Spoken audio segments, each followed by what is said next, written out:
Hello বন্ধুরা, হাজির হয়েছে নতুন একটা ব্লগ ভিডিও নিয়ে। কাল গেছিলাম আমাদের এখানে গাড়িতলার একটা অনুষ্ঠানে। তো তার আগে হালকা করে একটু সেজেগুজে নিয়েছি, সেটাই তোমাদের দেখাচ্ছি। আজকে কিন্তু পরে নিয়েছি শাশুড়ি মার একটা সুন্দর একটা শাড়ি। আর এখন আমরা চলে যাচ্ছি সেখানে গিয়ে মাকে একটু প্রণাম করে নিলাম, মায়ের সামনে একটু বসলাম। আর মাকে দেখো, দেখতে অনেকটা সুন্দর লাগছে, খুব প্রীতি লাগছে, মুখটা কিন্তু অনেক মায়াবী। তারপর মায়ের মন্দিরের সামনে বসে পড়েছি দেখো একটু গান শোনার জন্য। আর এখানে দেখো আমাদের ননদরা বসে আছে, তো ভিডিও করছি, ওরা না খুব লজ্জা পাচ্ছে।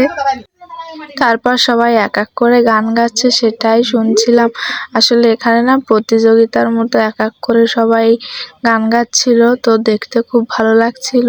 অনুষ্ঠানটা অনেক রাত ধরেই চলেছিল, এজন্য না ছোট বাচ্চাদের ঘুমাচ্ছিল, এজন্য সবাই বলছিল অনুষ্ঠানটা এখানেই থামিয়ে দিতে। তো অনুষ্ঠানটা শেষ করার পর আমরা বসে পড়েছি খেতে।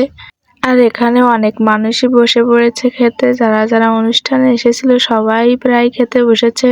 জায়গা কম থাকায় কিছু মানুষ রয়ে গেছে। তো প্রথমে দেখো একটা অন টাইমের প্লেট দিয়ে গেছে, আর আজকে এখানে দেবে লুচি ডাল খেতে। এবার দেখো প্রথমে লুচি দিয়ে গেছে, তারপর একটু পরে ডালও দিয়ে গেছে। আর ডালটা খেতে অনেক টেস্টি হয়েছিল।